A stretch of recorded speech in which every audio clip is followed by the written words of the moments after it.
Power Breakfast. Baik pendengar, sekarang kita akan ngobrol dengan Pak Andika Perkasa. Siapa yang nggak kenal tokoh yang satu ini? Dan kita kayaknya harus banyak belajar, karena nanti saya coba akan korek mengenai berbagai filosofi hidup, insight yang mau dikasih dan kita akan dapatkan supaya kita bisa jadi orang yang seperti Andika Perkasa. Siapa yang nggak tahu ya, jenderal ya kan, badan oke, hidup sehat, anak-anak juga oke, ya, keluarga oke gitu. Nah, siapa yang nggak mau gitu loh. Nah, kita akan coba ngobrol mengenai itu. Selamat pagi Pak Andika. Pagi Mas Aryo. Saya panggil jenderal atau Bapak nih? Ada masa aja lah. Lebih enak. Pagi-pagi biasanya kita yang dilakukan Pak Andika apa ya? Pagi kalau jadwalnya normal Mas ya. Iya. Pagi olahraga saya Mas. Olahraga ya? Olahraga. Kardio atau Lebih muscle? banyak saya muscle. Muscle ya? Muscle. Kardio hanya untuk warm up aja. Warm up ya, jadi Iya. supaya keringetan dulu, Iya. lemas baru sikat ya? Ya. Untuk naikin rate jantung aja kardio itu. Heart rate ya? Ya, heart rate. Apa ya? Yang di pertama kali apa? Tangan? Kalau untuk- Saya bukan muscle? atlet, tapi saya membagi menjadi 3 hari Mas. Iya, 3 hari? 3 hari. Jadi hari pertama saya misalnya dada. Otot besarnya dada, tambah otot kecil. Otot kecilnya itu bicep boleh atau tricep boleh. Nah, Hari pertama? Hari pertama itu 1,5 sampai 2 jam deh Mas. Oh iya. Dapet tuh ya? Dapat. Wah, Justru nggak boleh kalau sebentar Mas. Kalau sebentar itu kan nggak dapat. iya, dapet keringetnya doang ya? Karena misalnya satu gerakan gitu Mas ya. Itu kalau hanya satu set tuh satu kali yang sampai nggak kuat lah. Iya. Itu nggak dapet Mas. Minimal 3 set atau bahkan 5 set lebih bagus. Itu satu gerakan saja. Padahal untuk misalnya dada, otot besar itu kan macam-macam Mas. Iya. Gerakannya macam-macam. Iya. Nah makanya sampai 2 jaman kira-kira. Itu untuk weightnya, untuk beratnya optimal ya? Sampai sekuatnya. Nah Itu gimana sih kalau berat tuh? ngukurnya Ukur itu berat. repetisinya kira-kira kalau sudah tinggal 6 kali, nah itu udah maksimum deh. Oh, Jangan sampai hanya 3 kali, 4 kali, itu udah terlalu berat. oke. Pokoknya maksimum itu tinggal 6 kali repetisi, nah itu udah terberat.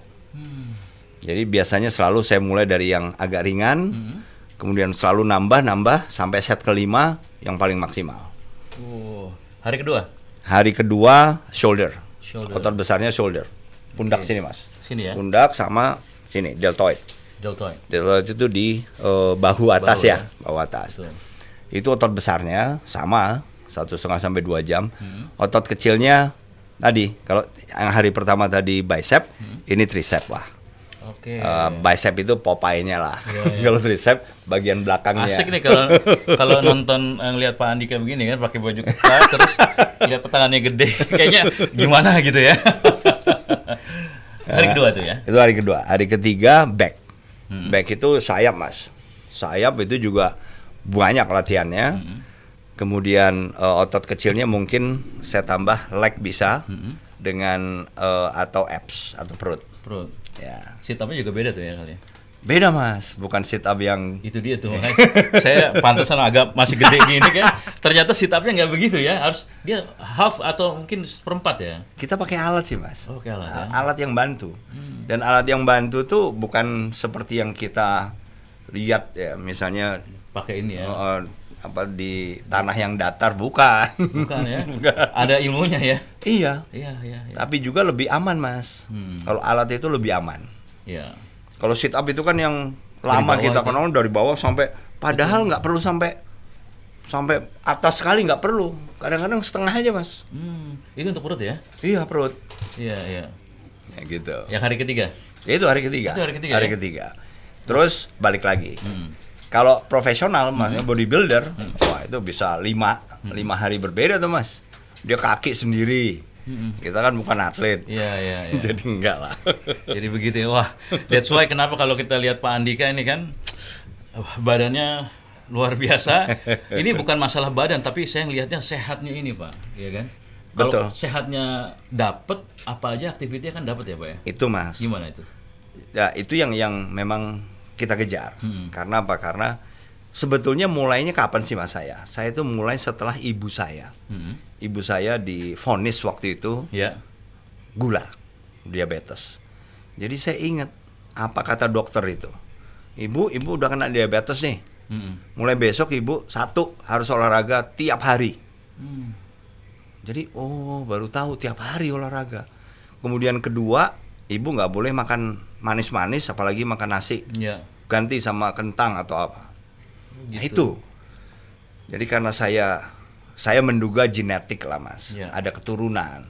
Berarti sainsnya Mas, yang keturunan itu ya 6 kali lebih besar potensinya. Effortnya ya berarti ya. Kemungkinannya 6 kali lebih besar untuk kena gula dibandingin orang yang tidak keturunan. Sehingga effortnya harus 6 kali lagi juga ya? Harus ekstra ya? Ekstra. Iya. Begitulah. Kemarin waktu itu saya juga pernah ngobrol sama Mas Triawan Munaf ya. Beliau kan juga agak gede juga tuh ya. Saya tanya, kok bisa gitu sih Mas? Iya yo, kalau misalnya kita nggak gini, usia makin tua tuh muscle makin kecil. Iya betul. Sehingga nanti mau lu kaki kecil, tangan kecil gitu. Betul. Kasih dong insight itu Pak Andika. Itu sih bener Mas. Semakin tua kan kita semakin sebetulnya seperti testosteron. Itu akan berkurang dalam tubuh kita Mas. Kita waktu masih muda kan banyak, masih lebih normal lah. Semakin tua itu semakin kecil. Sehingga katanya Mas Triawan tadi ototnya mengecil karena testosteron kita lebih rendah kadarnya. Itu kan alami. Nah sehingga satu-satunya cara ya bagaimana supaya kita lebih aktif saja, gitu loh Mas. Iya. Jadi itu ya, memang harus dilatih. Harus. Dan memang exercise harus ada. Betul. Nggak ada yang makan siang gratis ya. Harus disiplin. Harus disiplin ya. Oke, baik. Itu pengantar kita ya. Kenapa Pak Andika kok sehat banget, badannya keren banget, dan milenial nih pada seneng nih Pak. Kondisi kayak gitu. Jadi kalau misalnya kita lihat, wah tokoh gue keren nih, gue pilih dia aja deh gitu. Tapi sebelum memilih, saya mau tanya juga nih. Setelah jadi jenderal, sekarang ini aktivitasnya apa aja yang terfokuskan Pak Andika? Ya setelah pensiun, saya mulai pensiun itu kan Januari Mas. Januari kemarin, 3 bulan pertama tuh saya mau relax lah. Karena kan biasanya tiap hari bangun jam 4:30 udah bangun. Nah jadi 3 bulan pertama itu saya agak relax lah, kadang-kadang bangun agak siang gitu. Terus juga spend time sama Hetty. Nah anak-anak ini kan gak ada yang satu kota tadinya. Andrew waktu itu di Australia, kemudian ke Amerika, terus Angela waktu itu di Jogja ada 6 tahun dia, kan di UGM. Nah Alex juga di UGM, terus lanjut spesialisnya di Surabaya.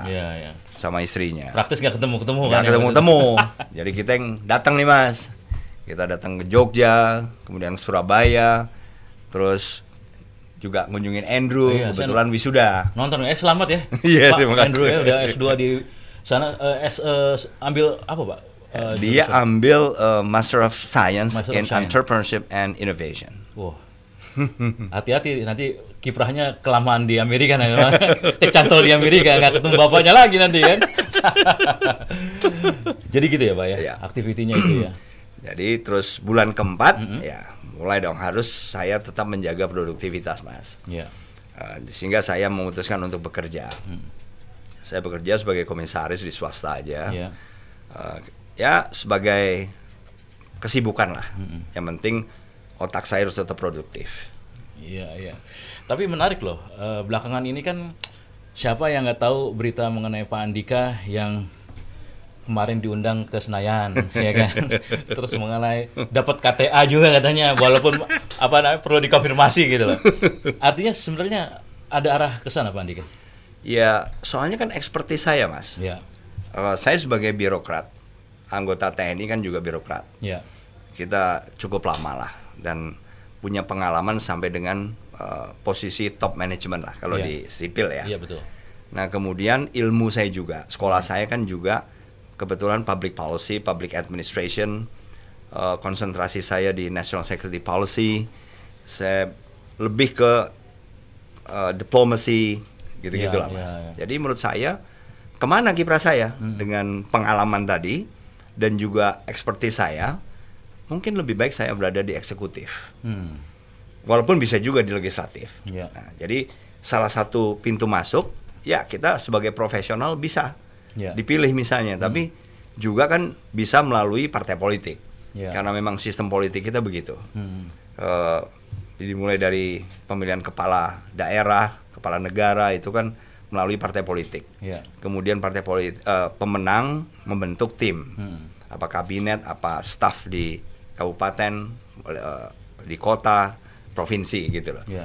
Jadi menurut saya memilih pintu masuk yang dari sistem politik nasional. Iya, wah, nanti saya mau gali nih mengenai berjaket merah begitu ya, datang dengan ada di undangan ibu, lantas KTA-nya bagaimana? Tapi saya nanti mau tanya dulu mengenai masalah keamanan negara ini nih. Ini kan memang spesialisnya Pak Andika. Nah, tapi setelah yang berikut ini jangan kemana-mana, kita masih dalam Power Breakfast bersama Andika Perkasa.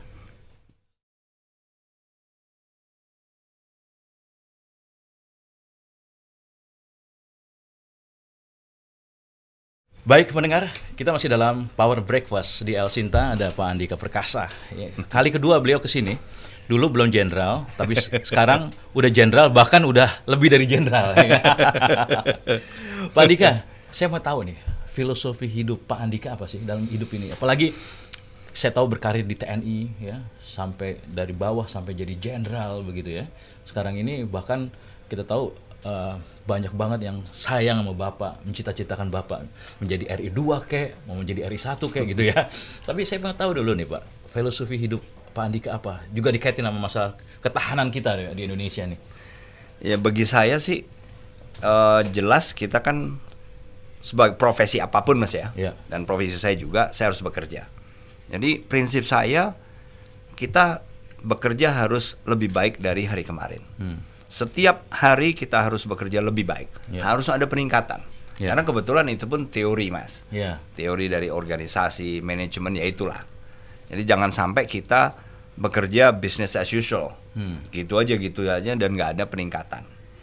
Jadi sebetulnya nggak ada Mas, kita goal. Ya cita-cita boleh, waktu baru masuk TNI dulu. Kita kan bisa aja misalnya cita-cita jadi apa. Tapi kan juga kita nggak tahu apakah kita bisa sampai ke sana. Jadi mendingan kita lihat medan atau jalan di depan kita, membuat satu langkah yang penting maju terus. Yang penting selalu lebih baik. Itu aja. Jadi ikuti tapi juga do our best. Do the best ya Pak. Ya. Apapun ya. Apapun, dalam bidang apapun. Wah, asik nih kalau gitu nih. Jadi apapun profesi kita ya pendengar ya dan netizen. Jadi kita harus melakukan hal yang terbaik ya? Harus Mas, harus. Karena apa? Saya yakin itu akan menuntun kita ke situasi yang lebih baik. Itu waktu masuk di TNI, kepikir nggak sih gue jadi jenderal nih gitu? Ya sekarang gini Mas. Awalnya aja kan cita-cita saya kan bukan menjadi TNI nih misalnya. Cita-cita saya menjadi arsitek. Itu ternyata nggak kesampaian kan. Tapi itu kan hanya angan-angan. Nah, begitu saya mau masuk ke dunia itu, oh ternyata nih di akhir kelas 2 SMA nih Mas. Mau naik kelas 3 tuh tahu-tahu baru melihat, waduh, orang tua saya nggak punya uang lah untuk nguliahin saya. Karena saya punya 3 kakak, kuliahnya udah berat sekali. Saya giliran, adik saya masih 4 lagi. Jadi waduh, kasihan lah. Lebih baik uang yang mungkin didapat orang tua saya biar buat adik-adik. Saya kalau gitu cari sekolah gratis aja lah. Berarti harus lupakan yang jadi arsitek. Dan maunya saya ke ITB waktu itu kan. Nah, kemudian saya memilih masuk Akabri karena yang gratis waktu itu cuma 3. Akabri, AIP, Akademi Ilmu Pelayaran, dan APDN. Oh, sekarang Akademi IPDN ya? Nah, sekarang IPDN. Nah, ternyata walaupun ini sudah bukan lagi, saya merasa dulu passion saya menjadi arsitek. Sekarang yang saya jalani ternyata bukan lagi passion saya tetap harus bisa. Karena apa? Saya melangkah ke sini. Yang penting saya lakukan yang terbaik tiap hari. Sehingga lama-lama mudah-mudahan ini menuntun saya ke keberhasilan. That's why sampai ujungnya di karir TNI berhasil menjadi panglima ya Pak. Ya, itu juga. Karena langkah-langkah kecil yang do the best, and betul. You're the best itu jadinya ya. Iya enggak, ya penilaian orang ya. Penilaian yang milih mengangkat saya. Tapi milih ibu juga the best juga nih Pak. Anaknya Pak Hendro Priyono kan. The best juga itu Pak. Ya, the best menurut saya juga kan bagaimana kitanya, Mas. Iya. Ya, kita dulu juga, Mas Aryo kan juga dulu waktu belum punya istri lah, Iya. punya pacar gitu kan, pengennya pacar saya nanti gimana nih, Iya. wajahnya gimana, Yang keren dan lah seterusnya, gitu yang ya. keren lah. Iya. Tapi begitu dapat kan juga rata-rata ya, Iya. tidak mendapatkan sesuai dengan kriteria yang diinginkan. Betul. Tetapi itu tadi, begitu kita dapat yang kita dapat, ya sudah. Yang penting kita committed, jalani, jaga, sehingga kita juga bisa sampai kepada Iya. perjalanan akhir berumah tangga gitu. Iya. Salam buat Ibu ya Pak ya. Ya, terima kasih Ini Mas. banyak loh masyarakat atau netizen siapapun ya yang ngiri. Jadi kemana-mana saya nonton vlognya Andrew, vlognya Pak Andika, siapapun ya di IG itu Ibu selalu digandeng, ya kan? Dibukain pintu mobilnya gitu ya. Itu siapa yang nggak pengen kayak gitu? Itu apa sih Pak? Apa memang itu apa namanya? It's just a fake atau memang sehari-hari begitu? Sehari-hari Mas. Jadi saya pernah dikirimi foto Mas. Waktu saya masih kapten lah, berarti kira-kira antara 93 akhir atau 93 atau 94 sampai dengan 98. Iya. Berarti itu. Ternyata di foto itu saya gandeng juga istri saya. Dari dulu. Dari dulu ya. Mas. Dari refleks ya. Iya. Oh, oke. Tadi kembali ke di TNI, kan Pak Andika dari nothing to something gitu ya. Nah, ada juga Pak Hendro Priyono di sana. Tektokannya gimana? Apakah suggesting vision dan sebagainya, beliau juga kasih masukan ke Pak Hendro atau Pak Hendro yang Pak Andika yang coba untuk mengeksplor itu gimana sih Pak? Ya, saya pertama kan waktu belum nikah Mas ya. Iya. Saya banyak belajar dari bapak saya. Bapak saya juga orang yang ya beliau dulu ke ITB juga, teknik sipil, tapi juga beliau TNI kan. Beliau bekerja di Angkatan Darat tapi korpsnya itu seni, yang bagian konstruksi itulah. Jadi waktu saya masih kecil sampai dengan menikah lah, saya banyak belajar dari ayah saya. Nilai-nilai apa. Terus begitu menikah ya saya punya mertua. Mertua juga saya pelajari. Karena apa? Saya yakin setiap orang kan punya kelebihan dan kekurangan. Persis. Nah itulah yang menurut saya kombinasikan. Jadi saya tidak sekaku orang tua saya, ayah saya kandung, tapi juga tidak sefleksibel. Karena ayah kandung saya ini cukup kaku nih, iya, lurus orangnya. Sedangkan mertua saya super luas. Jadi saya kombinasi dua-duanya deh. Jadi sedikit ada ini kakunya dikit, tapi juga sedikit luasnya. Iya. Tapi vision Pak Andika gimana sih mengenai TNI kita ya sebagai suatu garda yang paling kokoh ya untuk menjaga NKRI ini? Kita tahu bahwa banyak sekali ancaman-ancaman ya, baik regional maupun internasional, perang terbuka maupun secara politik, ideologi dan sebagainya. Pak Andika melihat gimana? Ya, jadi sama halnya sebetulnya Mas ya. Ini menurut saya. Sama halnya seperti fenomena yang kita lihat sekarang. Jadi pendapat atau arah pemerintahan itu tidak selalu dilakukan top down saja, tapi juga bottom up. Jadi suara-suara netizen dan bahkan mereka banyak kok yang membantu pemerintah untuk menjaga arah pembangunan, arah kebijakan-kebijakannya. Jadi itu pula yang menurut saya harus kita maksimalkan di setiap organisasi termasuk TNI, yang menjaga kedaulatan NKRI, menjaga keutuhan wilayah NKRI. Itu kan tugas pokok TNI Mas. Itu nggak mungkin kita doang, nggak mungkin Mas.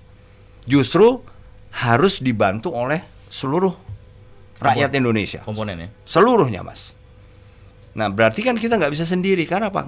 Nggak mungkin cukup aja. Alutsista kita nggak cukup Mas. Saya Kasat, saya menguasai alutsista Angkatan Darat. Saya jadi Panglima, saya mempelajari semuanya, kondisi alutsista udara dan laut. Nggak mungkin Mas. Apalagi kebetulan kondisi geografis negara kita kan begini nih. Lebih menyulitkan karena pulau-pulau. Jadi untuk mengcover saja kita nggak bisa misalnya melalui darat doang. Sedangkan melalui udara juga tidak tiap pulau kemudian memiliki airstrip. Belum ongkosnya. Jadi memang kita harus cari cara yang smart Mas. How?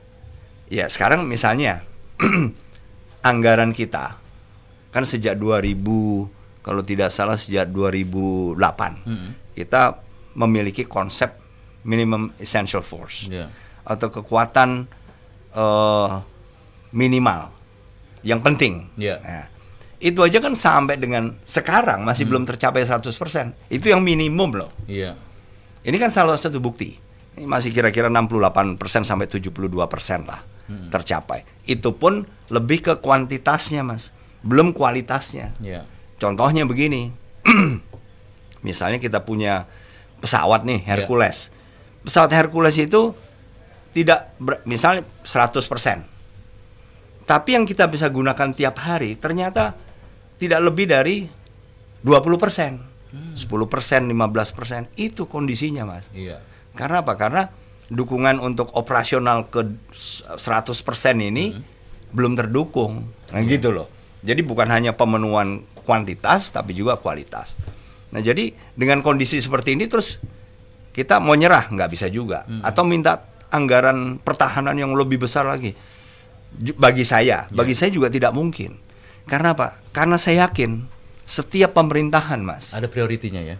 Punya prioritas, punya tanggung jawab dan juga harus memperhatikan semua. Gitu loh. Semua aspek. Tetapi saya lihat ternyata pemerintahan dari mulai Presiden Soekarno sampai dengan Presiden Jokowi sekarang cukup konsisten lah. Karena apa? Karena anggaran pertahanan ini dari persentase GDP-nya, khususnya setelah 2000 ke atas itu konstan, Mas. Sekitar 0,9% GDP. Ya 0,88, 0,86, 0,9, 0,91 gitu lah. Jadi konstan, berarti perhatian pemerintah itu kan sama. Enggak sama sekali kemudian mengabaikan TNI atau pertahanan, enggak juga. Tapi memang kemampuannya segitu. Nah terus anggarannya segitu, kita nggak bisa minta tambahan karena kita juga harus mikirin dong. Kan anggaran pemerintah itu juga untuk misalnya pendidikan masyarakat Indonesia, untuk kesehatan masyarakat Indonesia. Kita juga harus bisa menerima sebagai bagian dari teamwork. Karena memang ini yang saya pelajari, Mas, public policy atau kebijakan-kebijakan publik. Mana yang duluan, mana yang lebih penting. Prioritas ya. Iya, jadi ya kita harus bisa menerima. Tapi pertanyaannya begini, kenapa Indonesia juga masih dianggap oleh negara-negara tetangga kita ya, baik regional maupun internasional,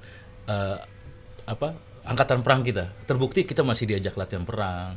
Artinya kan mereka kan melihat sesuatu di Indonesia itu kan ya, entah itu Indonesia memiliki potensi atau Indonesia dihormati, itu gimana Pak? Nah itu dia, Mas, itu juga yang saya pelajari karena kebetulan sejak saya lulus, jadi sejak saya Letnan 2 di awal karir saya sebagai perwira pun saya sudah dapat kesempatan untuk belajar ke luar negeri waktu itu.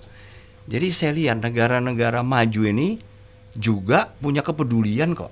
Mereka misalnya latihan bersama kita, itu mereka nggak kemudian alutsista gua kan lebih canggih, nggak sebanding sama alutsista lo. Jadi kalau gitu nggak usah latihan, lo kan bukan level gua lah. Ternyata nggak juga, Mas. Karena justru mereka tuh ingin menjaga komunikasi, interaksi. Apa karena juga diplomasi misalnya Pak Andika ketika itu jadi Panglima bisa meyakinkan negara-negara itu sehingga akhirnya Indonesia penting nih gitu. Oh itu jelas, karena tadi konsep saya tadi, Mas, bahwa anggaran yang kita punya nggak cukup. Terus kita gimana nih ngamankan, melakukan tugas pokok kita nih gimana? Ya caranya bagi saya, karena kita nggak cukup kapal, kita nggak cukup pesawat tempur, pesawat patroli, pesawat pengintai, ya kita kerjasama saja sama tetangga kita, sama negara-negara yang besar, yang lebih mampu, sehingga mereka bisa membantu.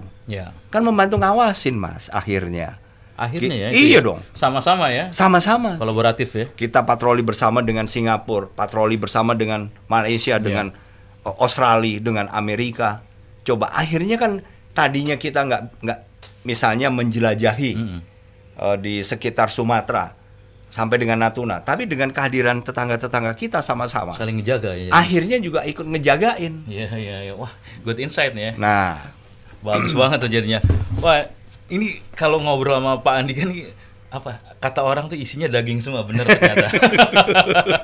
Kita jadi banyak dapat sesuatu ya. Kalau dulu Pak Andika ini agak susah ngomongnya, mungkin masih menjabat sekarang ini agak ceplas-ceplos, jadi bisa lebih enak lagi untuk menggalinya. Pak Andika, setelah yang berikut ini saya akan kasih pertanyaan pendengar ya. Ya, boleh, untuk boleh, bertanya Mas. kepada Andika, Pak dan pendengar, Anda masih dalam Power Breakfast di Alsinta bersama Andika Perkasa.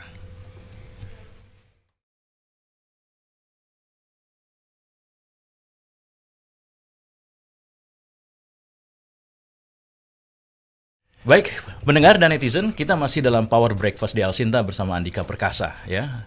Benar-benar perkasa. Saya juga jadi tahu nih bagaimana cara gedein tangan ya, brace gitu ya. Agak exercise dikit pagi-pagi ya Pak Andika. Pak Andika, kita masih di Power Breakfast. Di pagi-pagi ini saya mau lontarkan beberapa pertanyaan dari pendengar, oke ya? Ya, silakan Mas. Ini ada pertanyaan dari Mas Ferry di Palembang. Ferry. Jenderal, senang sekali nih saya bisa tanya langsung. Pak, gimana pandangan Jenderal tentang pergantian kepemimpinan di Republik ini? Bagaimana agar bisa berjalan proper dan lancar? Karena khawatir bisa mengganggu situasi ekonomi, politik, dan sosial. Padahal kan nggak harus kayak gitu. Karena menurut saya proses ini adalah proses yang wajar. Iya. Hanya pimpinannya yang berganti. Iya. Gimana Pak Andika yang lihat ini? Iya. Jadi saya mau jawab nih Mas Ferry. Khususnya sekarang ini. Iya. Betapa pentingnya pertanyaan Mas Ferry ini. Karena apa? Setiap pemerintahan itu sebenarnya dia kan selalu dilingkupi oleh variabel-variabel yang beda-beda. Iya. Nggak sama variabel yang dihadapi Presiden Soekarno, Presiden Soeharto, sampai Presiden Jokowi itu beda-beda. Beda. Dan lebih banyak adalah yang sifatnya spontan. Apalagi bisa dari internal, bisa dari eksternal. Yeah. Dan ini nggak bisa kabur lah kita. Yeah. Kita harus merespon, nggak ada pilihan. Nah, sekarang ini betapa pentingnya 2024. Karena apa? Karena kita ini lagi dihantam. Dan ini seluruh dunia, bukan hanya Indonesia. Yeah. Kita dihantam oleh COVID-19 2019. Itu langsung memukul macam-macam. Pengangguran kita waktu itu langsung 7%. Yeah. Tingkat kemiskinan juga naik menjadi 10,2%. Dari tadinya lebih rendah ya. Yeah. Nah, kemudian juga karena semua mengurangi jam produksi karena waktu itu orang nggak boleh kumpul waktu itu di seluruh dunia, akhirnya produktivitas turun, akhirnya harga-harga lebih mahal. Demand-nya tetap atau lebih sedikit, supply-nya seret. Cenderung nol ya? Nol. Sehingga harga naik, bus gitu. Yeah. Nah, dengan begitu jadi akhirnya inilah lingkaran ini, Mas. Kemudian terpaksa juga central bank di seluruh dunia karena untuk mencegah inflasi itu mereka harus naikkan suku bunga, Mas. Persis. Mereka Menarik naikkan. Ya, untuk mengurangi demand dan menarik uang, berarti investasi akan berkurang. Betul. Nah, sehingga dengan kemudian suku bunga ini dinaikkan, orang cenderung nabung atau memindahkan ke investasi yang lebih aman, yaitu di Amerika. Betul. Karena terjadi juga, Mas. Betul. Karena kepercayaan ya, mungkin fondasi ekonomi yang lebih bagus. Akhirnya ada capital outflow juga. Iya. Modal kabur juga, Mas, sebagian. Sementara uang beredar dikit ya. Nah, jadi tapi itu semua kan memang nggak bisa dihindari. Persis. Nah, sehingga kita juga masih memerlukan pertumbuhan ekonomi dan kita masih pemerintah Indonesia ini masih cukup bagus prestasinya. Karena apa? Karena kita masih tumbuh positif, Mas. Iya. Bahkan kita masih tahun 2022 itu masih 5,31%. Bayangin. Masih di atas. Itu ya? Iya. Sementara dunia, Mas, pertumbuhan ekonomi dunia itu sekitar 1,75. Dan banyak yang negatif loh ya. Banyak yang negatif. Maksudnya yang kemarin-kemarin negatif. Betul. Tapi sekarang saja 2022 saja dunia itu cuma 1,75. Kita masih 5,31. Iya. Nah, proyeksinya 2023 ini bahkan agak melambat. Iya. Karena apa? Karena tadi tambahan pukulan, Mas. Iya. Dari luar gitu, yaitu perang Ukraine. Nah, kalau ada yang tanya nih Mas Ferry, apa sih dampaknya perang Ukraine itu? Iya, perangnya di Ukraine.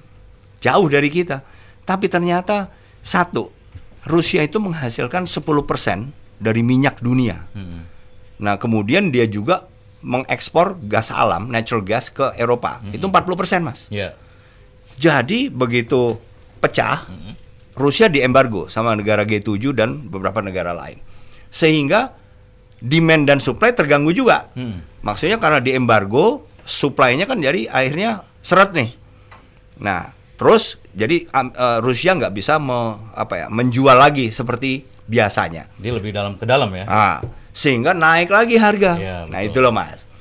Jadi susah payah, seluruh pemerintah di dunia susah payah, termasuk pemerintahan Jokowi juga harus meres otak, kombinasi kebijakan fiskalnya, kebijakan sektor real, Bank Indonesia membantu dari kebijakan moneternya sehingga tetap bisa menjaga pertumbuhan ini walaupun melambat. Yeah. Nah, ini yang saya sebut penting. Jadi kalau peristiwa politik harusnya juga nggak ganggu masalah-masalah seperti ini di negeri kita ya Pak ya. Nah, pergantian ini ya. Kan udah susah payah nih. Yeah. Jangan sampai ada tambahan dinamika lagi. gitu loh. Tambahan gangguan. Jadi transisi ini itu harus benar-benar smooth, Mas. Ya. Iya, bukan berarti misalnya nggak boleh transisi. Tapi perbedaan dari calon-calon presiden dan timnya ini dalam memenangkan nanti juga harus punya gambaran besar, bahwa gambaran besarnya ini kita nggak boleh kehilangan kesempatan lagi. Kita udah kesandung-sandung nih. Ya. Sejak 2019 kesandung-sandung nih. Covid, kemudian perang di Ukraine, dan perang di Ukraine masih akan berlangsung, Mas. Nggak ada yang memprediksi akan berakhir, sehingga masih akan melambat. Karena apa? Harga-harga misalnya energi, komoditas energi naik 2,5 kali lipat, Mas. 3 kali lipat dibandingin 2019. Non energi komoditas, artinya seperti gandum, kemudian jagung, kedelai itu juga naik, walaupun naiknya 1,5 kali lipat. Ini masih terus berlanjut. Jadi kalau sampai usaha pemerintah ini yang sudah terseok-seok diganggu lagi gitu ya? Diganggu yang tadi proses internal, sayang apapun, ya? Iya sayang, Mas. Jangan dong. Jangan sampai pembangunan yang sudah kita dilakukan oleh pemerintah Jokowi ini kemudian ada yang hancur gara-gara ada konflik horizontal di bawah. Infrastruktur juga dihancurin. Akhirnya nanti anggaran yang kita punya di tahun 2024 itu terpaksa harus digunakan untuk memperbaiki. Kan sayang. Ya, bukan untuk lari, malah untuk setback gitu ya. Harusnya kan membangun infrastruktur lain. Gitu. Oke. Good insight nih. Terima kasih Pak Andika. Ini pertanyaan kedua dari Mas Adi ya. Mas Adi di mana nih? Oh, di Lampung. Jenderal, saya ini masuk kalangan milenial, usia 24 tahun, kerja di salah satu middle startup di Indonesia. Bukan ngetes nih Pak, katanya. Ngetes. Saya mau tanya nih, mau tahu pandangan Pak Andika tentang mengenai visinya. Beberapa pekerjaan ini kan bakal hilang ya. Dan now it happened. Ini udah terjadi. Yang tergantikan oleh artificial intelligence. What we can do, Pak? Dari Mas Adi. Jadi gini Mas Adi, PR yang Mas Adi berikan ke saya tadi dan kepada pemerintah sekarang dan pemerintah yang akan terpilih 2024 itu belum selesai tuh, belum finish tuh. Karena apa? Kita akan kedatangan masalah yang lebih besar. Jadi kalau pernah dengar Mas Adi ini bonus demografi atau demographic dividend, itu akan terjadi kira-kira antara 2030 sampai 2040. 40 ya? 2040 Mas. Iya 40. Itu diprediksi penduduk kita akan berkisar 297 juta. Kemudian untuk yang usia produktif, yaitu usia 15 sampai 64, itu akan berkisar 64%. Ini berarti kan beban dari pemerintah dan beban dari mereka yang berada pada usia produktif, usia kerja, angkatan kerja, itu akan semakin berat. Ya. Karena apa? Mereka harus dapat kerja. Nah, jadi masalah pertama adalah penyediaan lapangan kerja buat pemerintah sekarang dan pemerintah yang akan datang. Supaya apa? Supaya bisa menyerap. Jadi demographic dividend ini menjadi kekuatan. Kalau mereka semua menjadi produktif. Artinya indikator ekonomi kita Mas, misalnya tingkat pengangguran tetap bisa kita jaga. Sekarang ini kan kita sudah lebih baik dibandingin waktu 2019. 2019 itu sampai 7% Mas. Di Amerika waktu Covid itu langsung 14% penganggur Mas. Kita masih mending. Tapi dengan kerja keras pemerintah, karena apa? Lapangan kerja kan berarti investasi Mas. Jadi yang menyediakan lapangan kerja Mas Adi di Indonesia ini ekonominya nih 56,4% itu disumbang oleh belanja masyarakat sendiri. Jadi kalau masyarakat ini punya aktivitas, perjalanan, kemudian bikin usaha sendiri, itu udah 56% 2022 kemarin. Nah kemudian investasi itu juga akan menyediakan lapangan kerja, Mas. 2022 kemarin investasi yang terjadi di Indonesia ada sekitar 31,6%, which is good, bagus. Nah kemudian abis itu baru government spending, belanja pemerintah yang cuma 8,2%, dan kebetulan untuk trade atau perdagangan kita net ekspor, artinya ekspor lebih besar daripada import sebanyak 3,8% dari GDP. Nah jadi caranya kita harus bisa menjaga tadi ketersediaan lapangan kerja. Dan AI ini salah satu yang memang nggak bisa dihindari. Kenapa nggak bisa dihindari? Contohnya gini, misalnya keterikatan kita dengan internasional. Kita punya keterikatan di mana tahun 2060 nanti itu emisi gas itu harus nol, Mas. 2060. Sekarang udah 2023. Sebentar lagi nol, berarti nanti mobil nggak boleh lagi pakai BBM. 2060 nanti, Mas. EV ya. Berarti listrik atau hidrogen, terserah lah. Terus apalagi? Terus semua misalnya pembangkit tenaga listrik. Jadi untuk membuat listrik kan juga harus ada pembangkitnya. Ini kan ada juga yang menggunakan batu bara. Itu juga ada emisinya. Harus yang EBT ya? Iya, ini juga harus nol. Jadi nggak boleh ada lagi misalnya PLTU di tahun 2060. Artinya kita nggak bisa kabur kok. Jadi penggunaan AI yang sebetulnya mempermudah juga, mempercepat, lebih efisien. Tapi memang di sisi lain ini menjadi zero sum game dengan tenaga kerja. Tapi menurut saya, Mas Hadi, kita harus optimis. Kita harus bisa. Kayak tadi, anggaran pertahanan saya cuma 0,9 GDP. Tapi saya harus tetap mengamankan kedaulatan, menegakkan kedaulatan dan mempertahankan keutuhan wilayah. Harus bisa. Kita hanya lebih smart aja. Caranya gimana nih? Gue nggak punya duit, nggak punya kapal banyak. Tapi kalau gue banyak temen, mereka juga ikut ngamanin nih. Jadi ini pun begitu. Kuncinya kita harus buka networking ya. What we can do. Betul. Kita network, ya? Betul. Jadi kita dan jangan harus melek pada situasi belakangan ya. Betul. Mas Adi harus menjadi salah satu nanti yang menciptakan lapangan kerja. Dibantu dengan AI, karena tanpa AI kita ketinggalan nih, Mas Adi. Dibandingin negara-negara lain. Loh iya dong, Mas. Nggak, sadisnya gini loh. Dari tadi gue bolak-balik kok nggak ada tulisan-tulisan data gitu ya. Tapi kok Pak Andi kau mainnya data semua gitu loh. Gue bilang harus bisa diukur. Luar biasa. Jadi jangan ngarang, Mas. Betul. Itulah, Mas Adi, itu mungkin insight dari Jenderal Andika ya. Ini ada satu lagi nih, terakhir. Dari Vera di Surabaya. Saya belum lama menikah, Pak. Wah, nih usia berarti masih angkatan ini ya, nanti baby boom sih kayaknya nih. Saya perhatikan di medsos dan YouTube Pak Andika rasanya saya iri nih Pak, perilaku ibu as a ladies. Tadi gue tanya ini ya. Share dong Pak, kok bisa kayak gitu? Ini kan kalangan-kalangan kayak kita pengen juga nih punya suami yang kayak gitu dan menjadi samawah, sakinah mawaddah warahmah. Lagi nih kayaknya diminta tipsnya gitu ya. Gimana tuh Pak? Jadi kamu memperlakukan ibu as a ladies katanya gitu ya. Jadi ini ada jangka panjangnya Mbak Vera, yaitu bagaimana kita bisa melahirkan anak-anak. Kalau berkeluarga kan kita juga akhirnya melahirkan anak dalam lebih banyak kasus ya. Memang ada yang juga nggak punya, tapi lebih banyak kasus kita punya anak. Ingat Mbak Vera bahwa kita punya tanggung jawab terhadap mereka. Mereka harus lebih berhasil dari kita. Seperti prinsip tadi lah. Kita bekerja hari ini harus lebih baik dari kemarin. Besok harus lebih baik dari hari ini. Begitu juga anak kita harus lebih baik dari kita. Harus. Dan itu kita yang bisa membantu.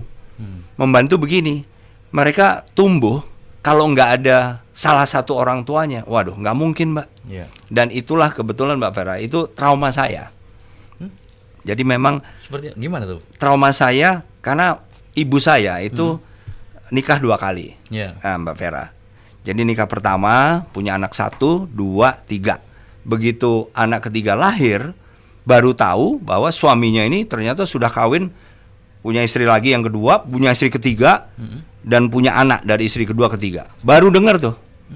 Sehingga ibu saya kemudian pergi. Very tough ibu ya. Waduh, membawa anak-anaknya 3 ini, kemudian berusaha cari kerja di Bandung, ketemulah bapak saya. Nah, singkatnya, bapak saya adalah single. Singkatnya, begitu menikah dengan bapak saya, ternyata bapak saya tidak mau anak tirinya ini tinggal sama-sama. Sehingga ibu saya memilih mengalah, menitipkan ke orang tuanya di Blitar. Nah, jadi kompleks, Mbak Vera. Begitu masalah keluarga itu sudah ada, itu bertambah kompleks dan rata-rata untuk jalan keluarnya pun mungkin nggak ada. Itulah yang jangan sempat kita mulai. Bapak saya yang juga pasti punya alasan kenapa nggak mau tinggal sama anak tirinya, sedangkan anak ibu saya yang dari suami pertama juga kan nggak minta dilahirkan. Iya, betul. Mereka kok jadi korban akhirnya. Mereka nggak bisa tinggal sama ibu kandung. Very complicated ya Pak. Complicated. Mereka nggak bisa tinggal sama bapak kandung karena di situ ibu tiri. Sehingga sekarang ini terus terang saja kakak-kakak tiri saya tidak berhasil. Bayangin Mbak Vera menikah, kemudian punya anak. Jangan sampai anak kita yang hidupnya masih lama ya. Kalau sekarang misalnya tahun 2022 ini life expectancy masyarakat Indonesia itu 72 tahun. 72 tahun. Tingkat harapan hidup. Betul. Bayangin kita melahirkan anak yang kemudian untuk 72 tahun ke depan hidupnya susah gara-gara nggak kecukupan protein waktu tumbuh kecil. Kemudian nggak bisa kerja karena mungkin kebutuhan supply protein yang lebih sedikit, akhirnya dia kurang smart, kurang pandai. Dan banyak lagi. Kalau tidak kecukupan, misalnya kita menyekolahkan anak, sekolahnya selesai atau enggak. Dan sekarang ini kebetulan average schooling masyarakat Indonesia masih 8,9 Mas tahun. Jadi belum 9 tahun. Itu juga tugas ya dari pemerintah dan semuanya. Nah, jadi that's why Pak Andika tuh sangat ibaratnya dengan seorang ibu istri itu sangat ini ya, berbekas sehingga itu harus dilayani dengan baik begitu ya. Kita harus jaga Mbak Vera. Kita harus bisa jaga. Ini perkawinan pertama Mbak Vera dan harus yang terakhir juga. Supaya apa? Supaya anak-anak kita juga bisa tumbuh sehat, tumbuh normal. Karena dengan 2 orang tua ada saja belum tentu mereka bisa kecukupan kok. Suami Mbak Vera harus kerja, mungkin Mbak Vera juga dituntut untuk kerja karena mungkin income nggak cukup. Betul. Kebutuhan kebutuhan. Ya itulah. Menarik banget ya. Jadi dari permasalahan ekonomi, politik sampai rumah tangga. Thank you loh Pak ya. Tapi jangan kemana-mana, audiens, pendengar dan netizen. Selepas ini saya mau tanya tentang karir politik nanti nih. Jaket merah tuh gimana? KTA tuh gimana? Mau jadi kepala tim pemenangan atau mau jadi wapres gitu kan? Baik, setelah yang berikut ini masih dalam Power Breakfast di Alsinta.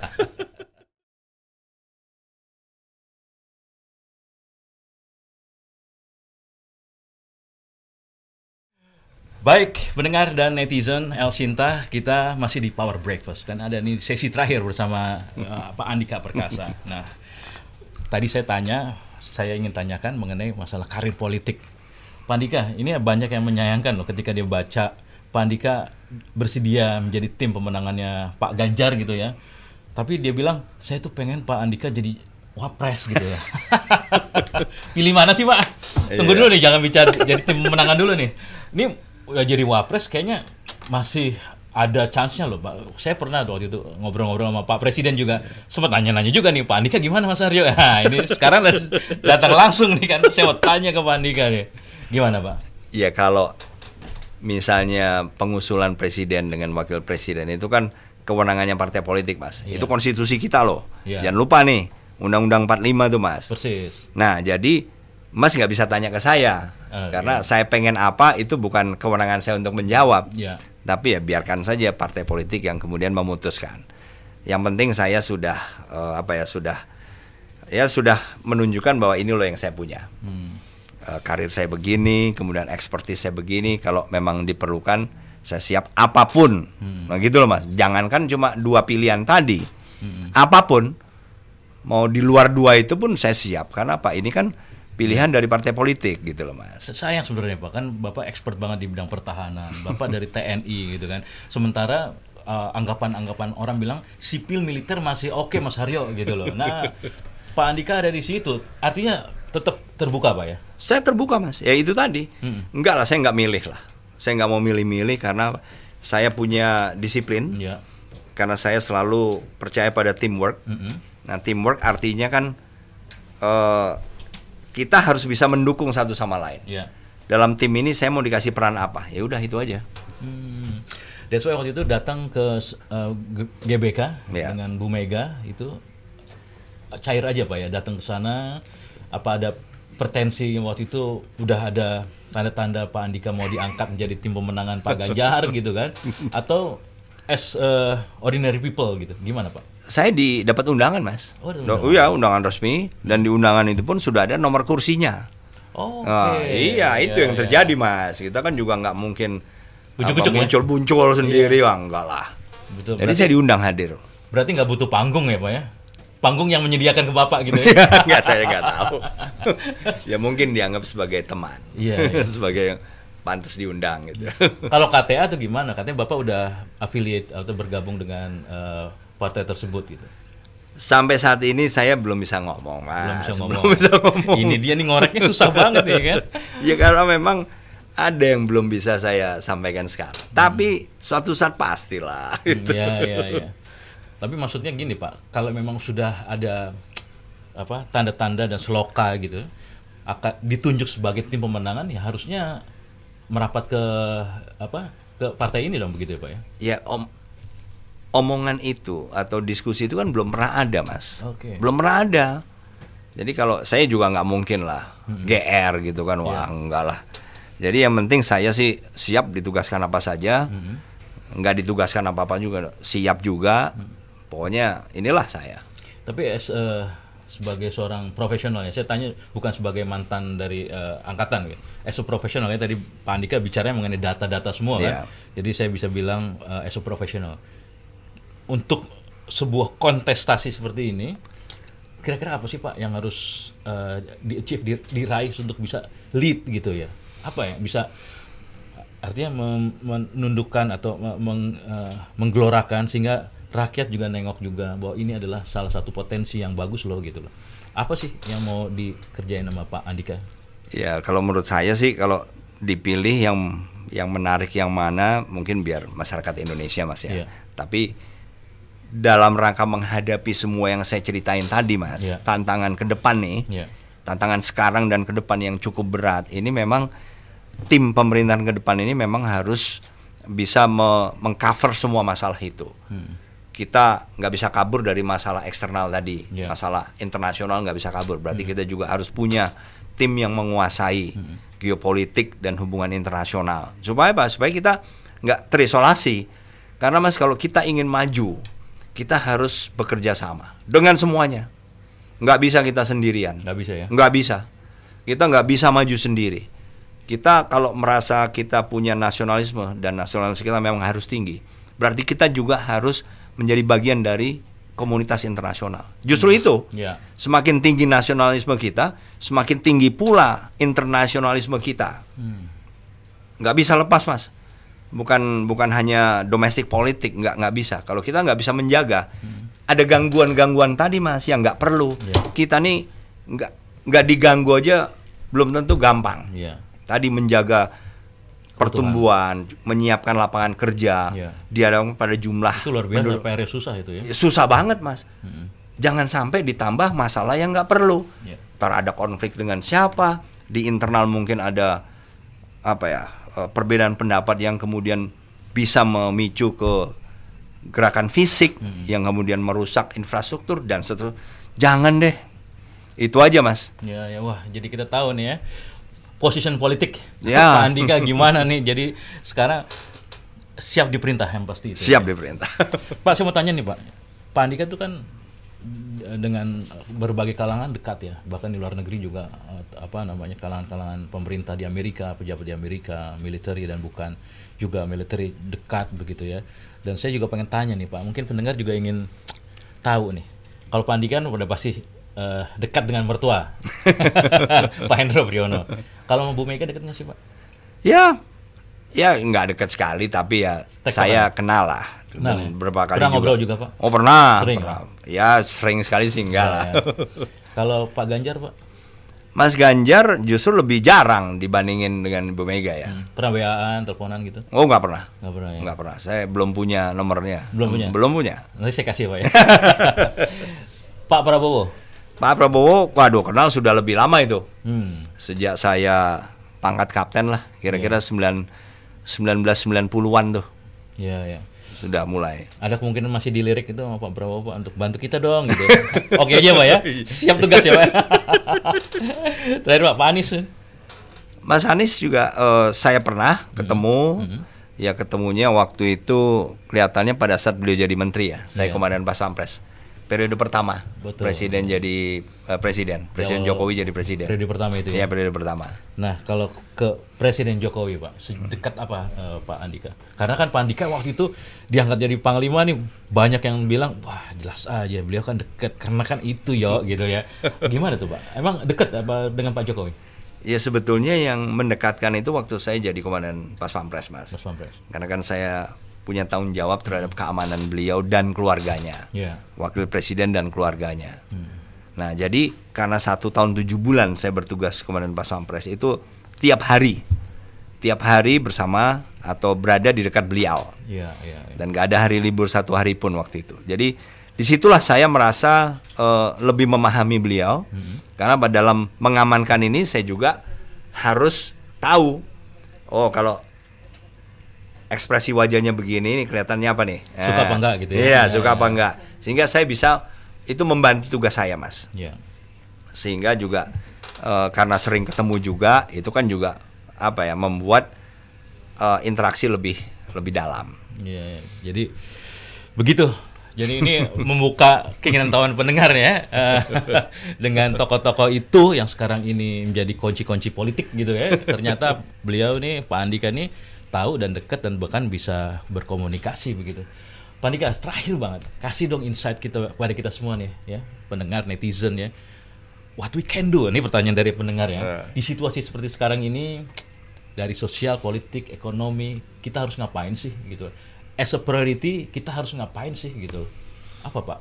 Ya menurut saya kita harus menjadi bagian dari tim, termasuk seluruh masyarakat Indonesia.